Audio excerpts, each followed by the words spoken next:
తొలిసారిగా ఆస్ట్రేలియాలోని భారతీయ సంతతికి చెందిన న్యాయవాది వరుణ్ ఘోష్ భగవద్గీతపై ప్రమాణం చేసి పశ్చిమ ఆస్ట్రేలియా పార్లమెంట్ లో కొత్త సెనేటర్ గా ఎంపిక అయ్యారు. అనారోగ్య కారణాల వలన పదవి విరమణ చేయబోతున్న సెనేటర్ ప్యాట్రిక్ డాడ్సన్ స్థానంలో వరుణ్ ఘోష్ ఎంపిక అయ్యారు. ఈ సందర్భంగా ఆయన మాట్లాడుతూ నాణ్యమైన విద్యా శిక్షణ రెండే అని, ఇవి ప్రతి ఒక్కరికి అందుబాటులో ఉండేలా సాయశక్తిలా కృషి చేస్తా అని తెలిపారు. ఉత్తరాఖండ్ కాంగ్రెస్ సీనియర్ నేత మాజీ మంత్రి హరక్ సింగ్ రావత్ లక్ష్యంగా ఈడీ సోదాలు జరుపుతుంది. ఉత్తరప్రదేశ్, ఢిల్లీలోని మొత్తం 10 చోట్ల ఏకకాలంలో ఈడీ రైడ్స్ జరుగుతున్నట్లుగా తెలుస్తుంది. హరక్ సింగ్ గతంలో బీజేపీలో ఉన్నప్పుడు 2022 అసెంబ్లీ ఎన్నికలకు ముందు పార్టీలో వ్యతిరేక కార్యకలాపాలకు పాల్పడుతున్నాడన్న ఆరోపణలతో బీజేపీ నుండి బర్తరఫ్ చేయడమే కాకుండా పార్టీ నుండి సస్పెండ్ చేశారు. అనంతరం ఆయన కాంగ్రెస్ లో చేరారు. ఆ తర్వాత 2022 ఎన్నికల్లో బీజేపీ అధికారంలోకి వచ్చింది. ఢిల్లీలో కేంద్ర ప్రభుత్వ పన్నుల పంపిణీ విధానాలకు వ్యతిరేకంగా కర్ణాటక రాష్ట్రానికి చెందిన 135 మంది కాంగ్రెస్ ఎమ్మెల్యేలు, 28 మంది ఎమ్మెల్సీలు, 1 లోక్సభ ఎంపీ, 5 రాజ్యసభ ఎంపీలు న్యూఢిల్లీలోని జంతర్ మంతర్ వద్ద నిరసన చేపట్టనున్నట్లు ముఖ్యమంత్రి సిద్ధరామయ్య మంగళవారం అధికారిక లేఖలో పేర్కొన్నారు. ఇప్పటికే కాంగ్రెస్ శాసనసభ్యులు ఢిల్లీ కర్ణాటక భవన్ కు చేరుకున్నారు. నిరసన వేదిక ఏర్పాట్లను ఉప ముఖ్యమంత్రి డీకే శివకుమార్ పర్యవేక్షిస్తున్నారు. బీహార్ లో ఈ నెల 12న ప్రభుత్వంపై బలపరీక్ష ఉండడంతో బీహార్ కు చెందిన కాంగ్రెస్ ఎమ్మెల్యేలను పుణ్యక్షేత్రాలకు తిప్పుతున్నారని సమాచారం. అందులో భాగంగానే నేడు శ్రీశైలం శ్రీ భ్రమరాంబ మల్లికార్జున స్వామి వారిని బీహార్ కు చెందిన 22 మంది కాంగ్రెస్ ఎమ్మెల్యేలు దర్శించుకున్నారు. రేపు అలంపూర్ జోగులాంబ ఆలయాన్ని బీహార్ ఎమ్మెల్యేలు సందర్శించనున్నారు. ఆర్థిక శాఖ మంత్రి బుగ్గన రాజేంద్రనాథ్ రెడ్డి అసెంబ్లీలో బడ్జెట్ ప్రవేశపెట్టారు.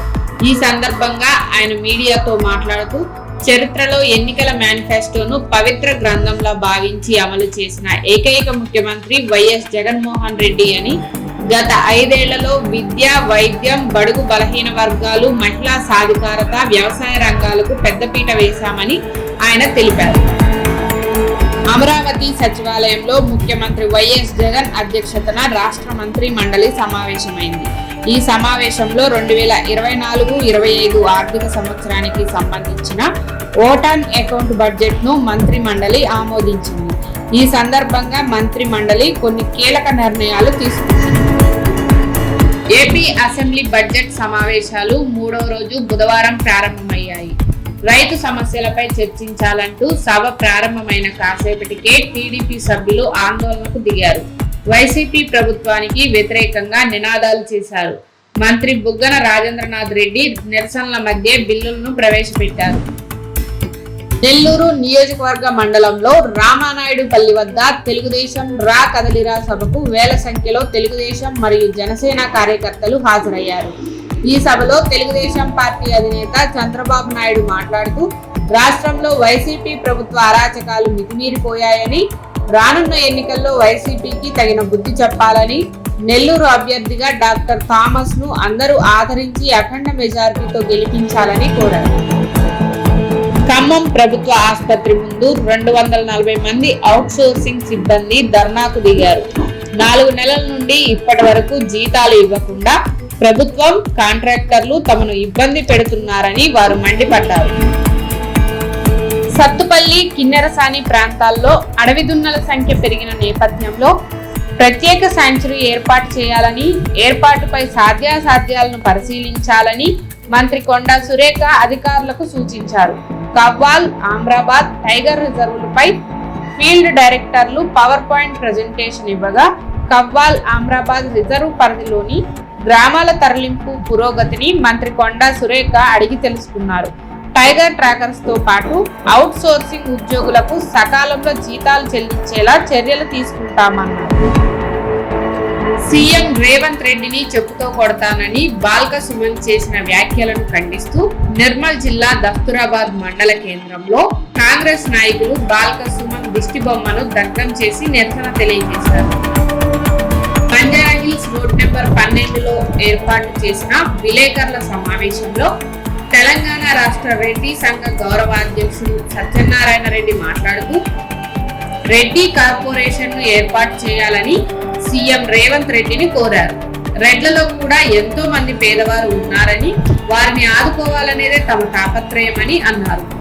తెలంగాణ రాష్ట్ర ఏర్పాటులో ఎందరో పేద రెడ్డి విద్యార్థులు ప్రాణాలు అర్పించిన విషయాన్ని గుర్తు చేశారు. ఈ సమావేశంలో సంఘ రాష్ట్ర కన్వీనర్ బద్దూరి వెంకటేశ్వర రెడ్డి, ప్రధాన కార్యదర్శి నల్లా సంజీవరెడ్డి, వర్కింగ్ ప్రెసిడెంట్ ఫైల్లా పాల్గొన్నారు. త్రిపుర గవర్నర్ నల్లు ఇంద్రసేనారెడ్డి మంగళవారం నాడు బీజేపీ రాష్ట్ర నాయకులు అశోక్ కుమార్ యాదవ్ తో కలిసి హైదరాబాద్ పాత బస్తీలోని దూద్ బౌలీలో ఏర్పాటు చేసిన పౌర సన్మాన కార్యక్రమానికి హాజరయ్యారు. పాత బస్తీకి చెందిన ప్రముఖులు వారిని సన్మానించారు. ఈ సందర్భంగా ఇంద్రసేనారెడ్డి మాట్లాడుతూ తనను సన్మానించిన పాత బస్తీ ప్రముఖులకు, కార్పొరేటర్లకు ఆయన ధన్యవాదాలు తెలిపారు. తెలంగాణ ప్రభుత్వం గ్రూప్ 1 కేటగిరీలో మరో 60 పోస్టులు భర్తీ చేసేందుకు గ్రీన్ సిగ్నల్ ఇచ్చింది. ఆర్థిక, హోం, కార్మిక, పంచాయతీరాజ్, రెవెన్యూ శాఖల పరిధిలోని ఈ పోస్టులను టీఎస్పీఎస్సీ ద్వారా భర్తీ చేసేందుకు అనుమతినిస్తూ ఆర్థిక శాఖ ప్రత్యేక ప్రధాన కార్యదర్శి కె రామకృష్ణరావు జీవో నెంబర్ 16లో జారీ చేశారు.